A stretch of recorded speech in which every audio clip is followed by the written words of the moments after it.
At 0500 local time along the high grass plains of the Donetsk sector, a thick, rolling fog swallowed the silhouettes of the Russian 40th Marine Brigade as they prepared to ignite the largest spring offensive since the previous winter deadlock. Unknown to the mechanized units idling their engines, every heat signature they produced was already being cataloged by the Ukrainian Unmanned Systems Forces, where operators under the command of Robert Brovdy watched the thermal soup on their monitors with predatory patience.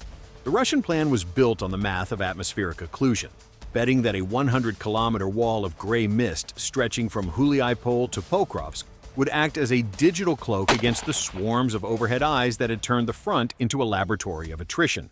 But as the first column of the 40th Marines lurched forward, they were about to discover that in the era of multi-spectrum sensing, fog is not a shield, but a funnel that leads directly into a kill box. The High Command in Moscow had ordered a coordinated breakthrough across multiple axes, intending to stretch the Ukrainian defense thin using a hybrid of heavy armor and high-speed motorcycles, a gamble that prioritized raw momentum over tactical cohesion. It was a strategy designed for a record-breaking win. But within 90 seconds of crossing the line of departure, the first payoff for the defenders arrived in a shower of sparks and molten copper. Before we continue, make sure to hit like and subscribe. It really helps the channel grow. The leading edge of the assault towards Huliaipol began not with a roar, but with a whisper, as a small Russian infantry group attempted to infiltrate the outskirts under the cover of the morning gloom, only to be erased by pre-registered mortar fire before they could even deploy their radios. Frustrated by the silent disappearance of their scouts, the Russian commanders escalated the stakes, committing a mechanized column led by a turtle tank, a massive T-72 encased in improvised steel sheds designed to defeat drone payloads through sheer physical standoff. Following the steel beast was an armored personnel carrier and two high-speed all-terrain vehicles, a combination of brute force and rapid mobility intended to punch through the Malinivka route and seize the initiative. The turtle tank moved with the lumbering confidence of a bunker on tracks, its crew believing the overhead canopy of steel was a permanent solution to the FPV drone problem. But the Ukrainian operators were already solving the geometry of the gap. A single drone, carrying a shaped charge warhead, ignored the heavy top armor and dove at a 45-degree angle into the exposed rear engine deck where the cooling vents offered a direct path to the fuel lines. The resulting explosion didn't just stop the tank, it turned the entire column's lead element into a burning roadblock, trapping the lighter vehicles behind a wall of black petroleum smoke and twisted metal. With the turtle tank neutralized, the remaining armored personnel carrier attempted to swerve around the wreckage, its driver desperate to maintain the velocity that Russian doctrine demands during a breakthrough attempt. But the Malinivka route is a narrow ribbon of asphalt flanked by soft mud, and as the vehicle veered off the road, its tracks lost purchase, turning the multi-ton machine into a stationary target for the second wave of Ukrainian suicide drones. The first hit took out the optics, blinding the crew, while the second punched through the thin side armor, forcing the surviving infantry to disembark into a landscape where the fog was rapidly being replaced by the white-hot glare of thermite. Those who made it out of the hatches scrambled for the skeleton of a nearby industrial building, believing the concrete walls would offer sanctuary from the eyes in the sky. But the Ukrainian drone teams were already switching to thermal imaging that ignored the dust and debris. Within minutes, the coordinates were passed to a nearby artillery battery, and a series of precision-guided rounds collapsed the structure onto the survivors, ending the 40th Brigade's first vector before they had gained a single kilometer of usable ground. The record of failure was only just beginning to right itself, as further north, an entire mechanized company was about to walk into a nightmare of its own making. The north to south front near Huliaipol became a graveyard for the next Russian assault group at 0630, as a lone armored fighting vehicle attempted to bypass the burning wreckage of the first wave to deploy a fresh squad of infantry. This mechanized push was designed to be a fast win for the Kremlin's commanders, a high-velocity dash through a gap in the Ukrainian line that existed only on outdated intelligence maps. As the vehicle pushed into a clearing, the commander's hatch was still open, a fatal oversight in a battle space where $500 drones carry the killing power of a $5 million tank. A Ukrainian FPV pilot loitering at 300 feet spotted the vibration of the vehicle's exhaust through the thinning mist and began a terminal dive at over 80 miles per hour. The drone didn't hit the hull. It flew directly into the open hatch, detonating inside the troop compartment and turning the armored shell into a pressurized furnace. The surviving Russian infantry, scorched and deafened, scrambled into a network of concrete drainage pipes nearby, believing the subterranean cover would break the line of sight for the overhead hunters. It was a tactical error that ignored the persistence of modern loitering munitions, which simply hovered at the mouth of the pipes until a second drone was vectored in to fly a horizontal path into the tunnel. The explosion within the confined space was absolute, and by 0700, geolocated footage confirmed the total erasure of a full mechanized company that had moved less than 2 miles from its starting position. Further north toward Novopavlivka, the Russian tactical playbook shifted from armored speed to a desperate, broad daylight infantry swarm that ignored every lesson of the previous 2 years of conflict. Standard Russian doctrine calls for small, 3-man fire teams to crawl through the tree lines under the cover of darkness. But the pressure to deliver a spring victory forced 5-man groups to run across open fields in the middle of the morning. With their armored transport already reduced to smoldering heaps of scrap in the rear, these soldiers were left to navigate a landscape of mud and craters on foot, carrying only what they could shoulder. They reached a local anti-tank ditch, a massive, jagged scar in the earth designed to stop 60-ton tanks, and found it to be an impassable wall for exhausted men under fire. The ditch acted as a natural funnel, trapping the infantry in a linear kill zone where they had no choice but to bunch up for protection. This was the exact moment the Ukrainian drone operators had been waiting for, as the math of the engagement turned from a hunting mission into a mass casualty event. FPV drones equipped with anti-personnel fragmentation warheads began a rhythmic cycle of impact and reload, targeting the clusters of men trapped in the dirt. The assault stalled not because of a lack of will, but because the human body cannot survive the continuous application of precision, guided high explosives in an environment with zero overhead cover. Near the strategic hub of Pokrovsk, the Russian command attempted a final high-speed gamble at 0845, deploying a specialized motorcycle unit to bridge the gap between their lines and the village of Hryshyn. 13 Russian motorcycles, stripped of all non-essential weight to maximize their dash speed, roared toward the Ukrainian positions in a staggered formation designed to overwhelm the targeting capacity of individual drone pilots. The logic was sound on paper: move faster than a drone can track and smaller than an artillery shell can reliably hit. But the Ukrainian defenders had integrated their electronic warfare suites with automated machine gun nests, creating a digital and kinetic screen that the motorcycle riders had to penetrate at 60 miles per hour. As the first 9 bikes hit the outer perimeter, a series of directional anti-personnel mines detonated, shredding the tires and riders in a fraction of a second. The remaining 4 bikes managed to weave through the debris and enter the outskirts of the village, their riders believing they had achieved the breakthrough they were promised. Instead, they had entered a vertical labyrinth where every window held a camera or a barrel.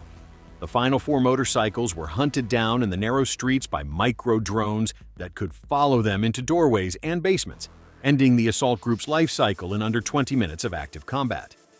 At 0930 local time, the tactical friction of the failed spring offensive began to rot the Russian command structure from the inside out, as the electronic perimeter of the Pokrovsk sector hummed with a different kind of signal.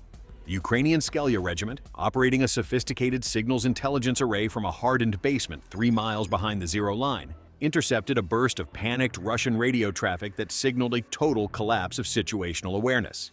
Drunk and disoriented Russian assault troops, who had been pushed into the high-grass buffer zone without functional GPS or clear boundary markers, had stumbled into the flank of a friendly neighboring unit that was digging in after a failed mechanized run. In the gray half-light of the receding fog, the first group mistook the silhouettes of their own comrades for a Ukrainian counter-assault team moving to encircle them. Without a challenge or a password, the lead Russian element opened fire with small arms and light machine guns, sparking a frantic, close-quarters firefight between 2 units wearing the same digital flora camouflage. The intercepted audio recorded the screams of commanders trying to check fire while their own men executed a textbook ambush on their own supply detail, a lethal feedback loop that highlighted a terminal lack of discipline and the crushing weight of inadequate combat preparation. The math of this blue-on-blue catastrophe was a direct byproduct of the Russian High Command's refusal to pause for reorganization. a strategy that prioritized the political optics of a continuous push over the physical survival of the rank and file. For months, these units had been subjected to the meat grinder logic of incremental gains, where 100 meters of scorched earth was worth the lives of an entire platoon, leading to a state of chronic sleep deprivation and chemical reliance among the frontline troops.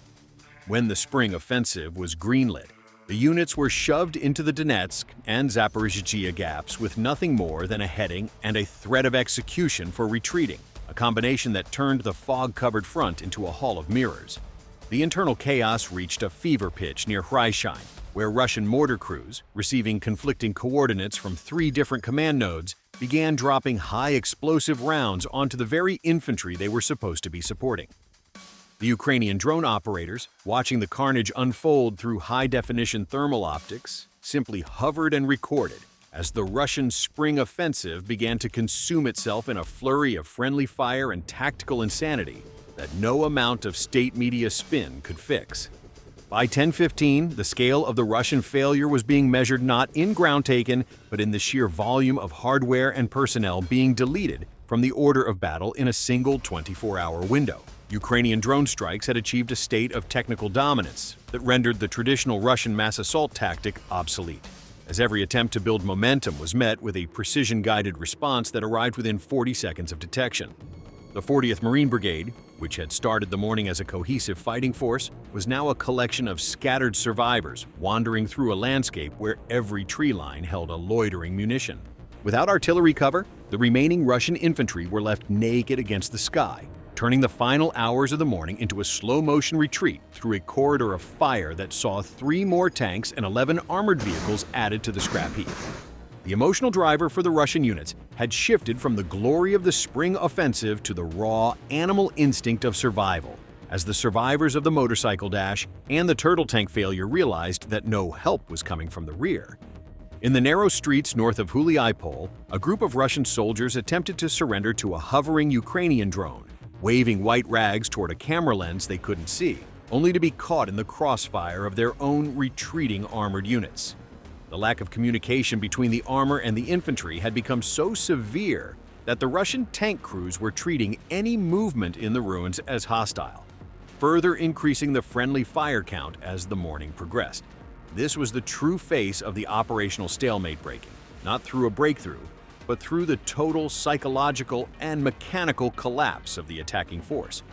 The command's will to attack at any cost had finally met the reality of a defense that could see through the fog, hear through the radio jam, and kill through the thickest steel improvised armor. As the sun began to burn through the last of the morning mist over the Donetsk plains, the physical evidence of the disaster was geolocated and verified by international analysts, confirming that the largest spring offensive of the year had lasted less than 6 hours before turning into a rout.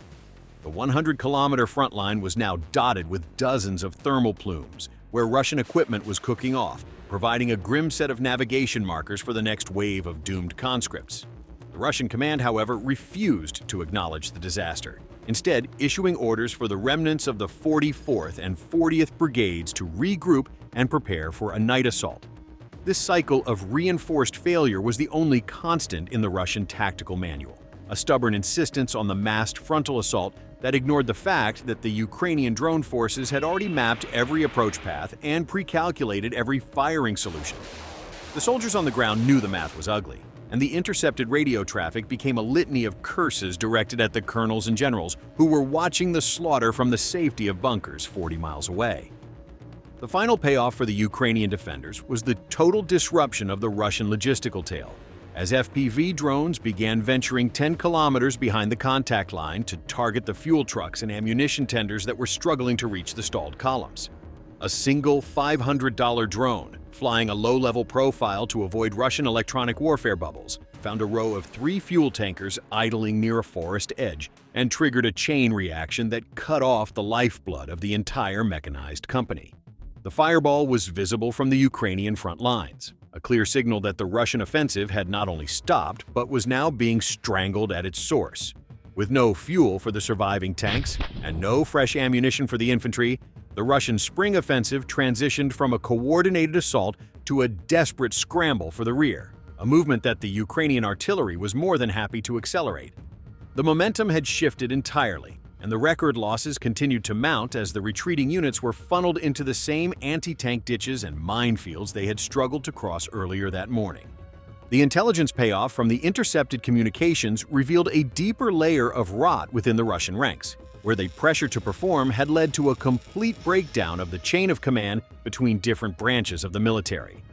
The Russian Marines were refusing to coordinate with the regular motorized rifle units, and the Wagner-style assault groups were operating as independent silos with zero horizontal communication, leading to the lethal confusion that caused the drunk infantry to fire on their own. This internal fragmentation was the hidden variable that the Ukrainian Skelya Regiment exploited, using the Russians' own chaos as a weapon by targeting the very few functioning command links that remained. By the time the Russian High Command realized the extent of the friendly fire incident, the units involved had already been decimated by Ukrainian FPV strikes, leaving no one to hold accountable for the carnage. The record-setting day of losses was not just a testament to Ukrainian technical skill, but a brutal indictment of a Russian military culture that valued aggressive movement over the basic safety of its own personnel. The closing hour of the morning engagement saw the total neutralization of the remaining Russian motorcycle scouts, who had been the last hope for a quick-speed breakthrough toward Pokrovsk. These riders, once seen as a clever innovation to bypass drone detection, were now being picked off with clinical precision as they attempted to navigate the cratered landscape between the burning armored columns. The final 4 bikes were caught in a pincer move by 2 Ukrainian drone teams, who used one unit to flush the riders into the open and the second to deliver the killing blow from a vertical dive. The riders, stripped of their vehicles and their morale, were left to hide in the tall grass as the fog completely vanished, leaving them fully exposed to the high-resolution sensors of the overhead fleet. It was the final exclamation point on a day that began with the ambition of a grand offensive and ended with the quiet, methodical elimination of every Russian unit that had dared to cross the start line. The ultimate revelation of the morning's chaos was found in the wreckage of the turtle tank that had led the initial charge toward Malinivka, where Ukrainian recovery teams later discovered that the improvised armor had actually trapped the crew inside when the first drone strike jammed the hatches. The very tool designed to save them had become their coffin, a perfect metaphor for the entire Russian spring offensive that had promised a breakthrough but delivered only a graveyard of burning steel and broken lives. The command's disregard for the reality of modern warfare had led to a record-breaking day of failure, where the only thing the Russian military achieved was the destruction of its own units at the hands of its own men and a relentless Ukrainian defense. The offensive was over before it truly began, leaving the front line exactly where it started, but with 1,710 fewer Russian soldiers to man it, a staggering price for a few hours of confusion and fire. The final report was clear. The Russian army had not just been defeated by the enemy, it had been dismantled by the weight of its own incompetence.